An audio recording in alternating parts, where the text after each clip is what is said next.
सबसे बड़ी बात यह है कि आप ये नहीं कह सकते कि 2024 में अगर सपा इस बार उपचुनाव में भी जीत गई है तो 2024 में भाजपा के आने की कोई उम्मीद नहीं है। यादव बाल्य सीट है और उस यादवों के मुकाबले कोई दूसरी जाति नहीं है।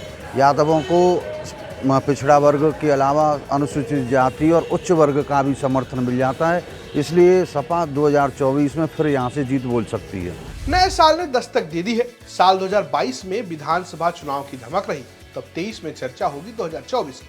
ऐसे में हमने साल की शुरुआत के साथ ही श्री गणेश कर दिया है कि आखिर 2024 के लिए किसका माहौल बन रहा है, कौन कौन नेता हैं जो इलाके में भौकाल काटने वाले हैं और कौन कौन है जिनका पत्ता भी कट सकता है। ऐसे में सबसे ज्यादा उन सीटों की चर्चा है जहां 2019 में बीजेपी जीत नहीं पाई, लेकिन तैयारी अभी से शुरू है। बाकायदा हैदराबाद में इसको लेकर मीटिंग हो चुकी है और इन्हीं हारने वाली सीटों में से एक है मैनपुरी लोकसभा सीट, जहां अभी उपचुनाव में सपा की ओर से डिंपल यादव 2,88,461 वोटों से जीत कर आई है। ये हार बताती है कि बीजेपी के लिए काफी मुश्किल होने वाली है। मतलब अगर आप इतिहास भी देखेंगे तो लगेगा कि यहाँ सपा से कोई भी जीत जाता है, यानी कि जो आता है वो जीत जाता है। तो भैया 1996 में सीट पर पहली बार मुलायम सिंह यादव लड़े और जीत गए और उसके बाद से ही सपा का यहाँ कब्जा है। 98 में सपा के बलराम सिंह और 99 में भी बलराम सिंह सांसद बने। 2004 में मुलायम सिंह जीते तो छोड़कर गए और धर्मेंद्र यादव को सांसद बना गए। 2009 में मुलायम सिंह यादव जीते और 2014 में भी मुलायम सिंह यादव सांसद बने। तब भी उन्होंने सीट छोड़ी तो तेज प्रताप यादव सपा से सांसद हो गए। 2019 में भी मुलायम सिंह यादव सांसद बने और उनके निधन के बाद डिंपल यादव ने सपा का यह गढ़ बचा लिया। हालांकि स्थानीय पत्रकार दिलीप शर्मा कहते हैं कि बीजेपी को मौका नहीं मिला, इसलिए उपचुनाव सपा जीत गई। 2024 में बीजेपी का जो है वो माहौल यहाँ पर बन सकता है। अभी चूंकि यहाँ लोकसभा उपचुनाव हुआ है और उसमें सपा ने अपना जो वर्चस्व था वो बरकरार रखा। हालांकि भाजपा ने बहुत शक्ति इसमें इस बार लगाई थी कि हम किसी तरह ये परंपरागत सीट जो सपा की है उसको जीत सकें या छीन लें उनसे। हालांकि वो इसमें कामयाब नहीं हुए। परंतु सबसे बड़ी बात यह है कि आप ये नहीं कह सकते कि 2024 में अगर सपा इस बार उपचुनाव में भी जीत गई है तो 2024 में भाजपा के आने की कोई उम्मीद नहीं है।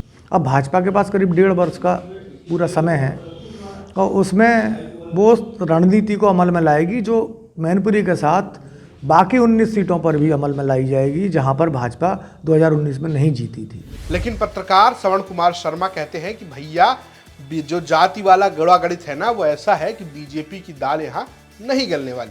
इन फिलहाल जो वर्तमान में जीत हुई है, सपा की प्रत्याशी जीती डिंपल यादव, और यहाँ के जाति समीकरण को जो देखा जाए तो सपा के ही अनुरूप ये आंकड़े फिट होते हैं। यादव बाल्य सीट है और उस यादवों के मुकाबले कोई दूसरी जाति नहीं है। यादवों को पिछड़ा वर्ग के अलावा अनुसूचित जाति और उच्च वर्ग का भी समर्थन मिल जाता है, इसलिए सपा 2024 में फिर यहाँ से जीत बोल सकती है। अब पत्रकार महोदय जो जातीय समीकरण बता रहे हैं वो भी हम आपको समझा देते हैं। दरअसल एक अनुमान के मुताबिक मैनपुरी लोकसभा सीट पर सबसे अधिक संख्या यादव समुदाय की है, जो करीब 4,31,000 है। वहीं दूसरे नंबर पर साक्य है, जिनकी संख्या करीब 2,92,000 है। ऐसे ही ठाकुर करीब 2,15,000, दलित करीब 1,50,000, ब्राह्मण करीब 1,22,000 है।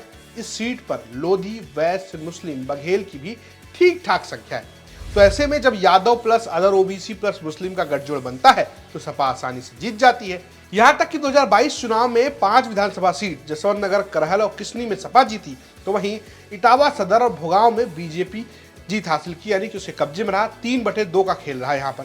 लेकिन लोग ये कहते हैं, पत्रकार ये कहते हैं कि जातीय गोलबंदी जिधर होगी भैया, चुनाव तो वही जीतने वाला है। तो भैया जातीय गोलबंदी, इतिहास और समीकरण फिलहाल इस सीट पर सपा के खाते में है और बीजेपी के पास यहाँ कुछ बचा है तो वो है टाइम। बड़े बुजुर्ग कह गए हैं कि समय सब कुछ बदल देता है। तो फिर मुलाकात होगी अगली सीट के साथ। तब तक एक जरूरी बात की स्टोरी आपके लिए रिपोर्ट की है हमारे मैनपुरी सहयोगी पुष्पेंद्र सिंह ने, प्रस्तुत किया है मैंने और रजत ने, और कैमरे के पीछे है रंजीत। देखते रहिए फिर तक, नमस्कार।